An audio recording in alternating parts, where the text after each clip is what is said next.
नमस्कार। आज हम औपनिवेशिक भारत के इतिहास के एक ऐसे अध्याय को खोलने जा रहे हैं जिसे अक्सर नज़रअंदाज कर दिया जाता है। ये कहानी है भारत के जनजातीय समुदायों की, उनके प्रतिरोध की, उनकी पहचान की और अपने होने को बचाने के लिए उनके जबरदस्त संघर्ष की। तो चलिए इस पूरी चर्चा की शुरुआत एक बहुत ही सीधे सवाल से करते हैं। सोचकर देखिए, क्या होता है जब किसी की पूरी दुनिया ही उससे छीन ली जाती है। कल्पना कीजिए, जमीन, जंगल, सदियों पुरानी परंपराएं, सब कुछ एक झटके में खतरे में पड़ जाए। बस यही यही वो कठोर हकीकत थी जिसका सामना भारत के जनजातीय समुदायों को ब्रिटिश शासन के दौरान करना पड़ा था। जरा इस स्लाइड पर एक नज़र डालिए। ये दो दुनियाओं के बीच का फर्क दिखाती है।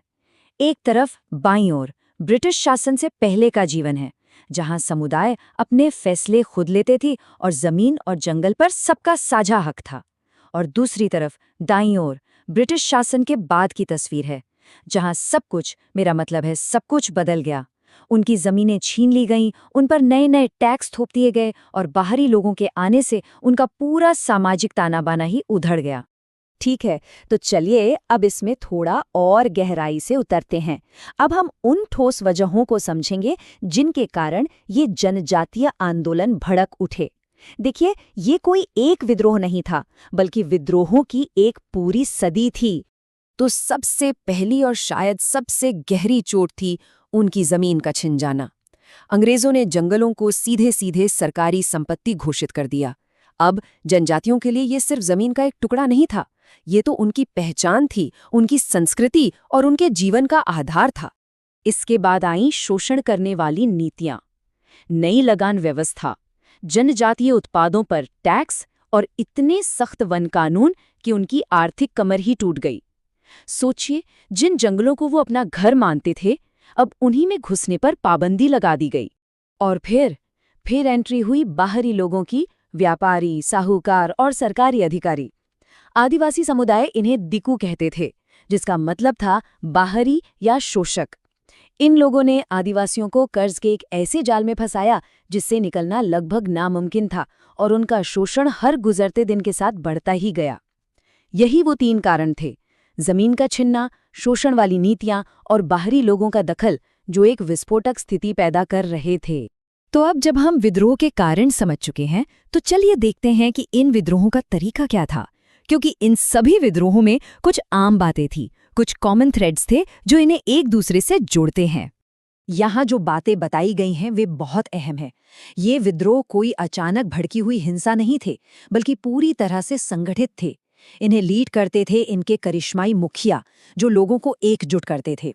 इनका मुख्य मकसद हमेशा से आर्थिक शोषण और अपनी जमीन को बचाना था, और उन्होंने अपने इलाके की गहरी समझ का इस्तेमाल करते हुए गुरिल्ला युद्ध की रणनीति अपनाई। वे सिर्फ जमीन के लिए नहीं, बल्कि अपनी संस्कृति को बचाने के लिए भी लड़े। ये समझना जरूरी है कि ये सिर्फ एक राजनीतिक लड़ाई नहीं थी, ये तो अपने अस्तित्व और पहचान की लड़ाई थी।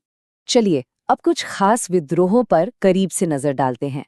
ये तीन कहानियां हमें दिखाएंगी कि यह प्रतिरोध कितना अलग-अलग तरीकों का और कितना शक्तिशाली था। ये स्लाइड तीन बड़े विद्रोहों की तुलना करती है। पहला, संथाल विद्रोह, जो सिद्धू और कान्हू के नेतृत्व में जमींदारों और साहूकारों के खिलाफ एक जबरदस्त हिंसक संघर्ष था। फिर आता है बिरसा मुंडा का विद्रोह, जो सिर्फ जमीन के लिए नहीं, बल्कि एक सामाजिक धार्मिक पुनरुत्थान का आंदोलन था। और आखिर में टाना भगत आंदोलन, जो महात्मा गांधी से प्रेरित होकर पूरी तरह से अहिंसक रास्ते पर चला। बिरसा मुंडा का ये नारा, उल गुलान, ये सिर्फ एक शब्द नहीं था, ये महाविद्रोह का आह्वान था। उन्होंने अपने लोगों को न केवल ब्रिटिश शासन के खिलाफ, बल्कि अपनी संस्कृति की रक्षा करने और अपने आत्मसम्मान को फिर से हासिल करने के लिए भी एकजुट किया। वे इतने प्रभावशाली थे कि लोग उन्हें धरती आबा, यानी धरती का पिता, कहने लगे थे। और ये तस्वीर टाना भगत आंदोलन की कहानी कहती है, जो अपने आप में बिल्कुल अनोखा था। जतरा भगत के नेतृत्व में ये आंदोलन गांधी जी के अहिंसक सिद्धांतों पर चला। उन्होंने टैक्स देने से इनकार कर दिया, लेकिन कभी हिंसा का रास्ता नहीं अपनाया। वे खादी पहनते थे, सामाजिक सुधारों की बात करते थे और आगे चलकर भारतीय स्वतंत्रता आंदोलन का एक अहम हिस्सा बने। ये आंदोलन दिखाता है कि प्रतिरोध का हर रास्ता हिंसक हो, ये जरूरी नहीं। तो इन विद्रोहों का हुआ क्या? क्या वे सिर्फ इतिहास का हिस्सा बनकर रह गए? जी नहीं, बिल्कुल नहीं। उनकी विरासत आज भी जिंदा है। चलिए देखते हैं कि इसका असर क्या हुआ। ये टाइमलाइन दिखाती है कि उनका संघर्ष बेकार नहीं गया। बिरसा मुंडा के विद्रोह के ठीक बाद 1908 में छोटा नागपुर टेनेंसी एक्ट आया, जिसने आदिवासियों की जमीन को कुछ सुरक्षा दी। टाना भक्तों के बलिदान की वजह से 1948 में उनकी जमीनें लौटाने के लिए कानून बना, और ये सिलसिला 2006 के वन अधिकार अधिनियम तक जारी रहा, जो सीधे तौर पर इन्हीं ऐतिहासिक संघर्षों का नतीजा है। तो सबसे जरूरी बात यह है कि इन आंदोलनों ने स्थायी बदलाव लाए, नीति के स्तर पर कानून बने और समाज के स्तर पर जनजातीय मुद्दों को राष्ट्रीय पहचान मिली। लेकिन ये भी सच है कि संघर्ष अभी खत्म नहीं हुआ है।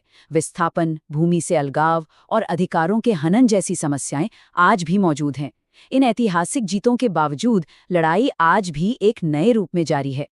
तो हम इस चर्चा को यहीं समाप्त करते हैं, इस एक विचार के साथ कि इतिहास की ये लड़ाइयां आज भी उतनी ही प्रासंगिक हैं। इन आंदोलनों ने अधिकारों की नींव तो रखी, लेकिन असली सवाल ये है कि आज के समय में इन समुदायों के लिए न्याय और सम्मान का वास्तव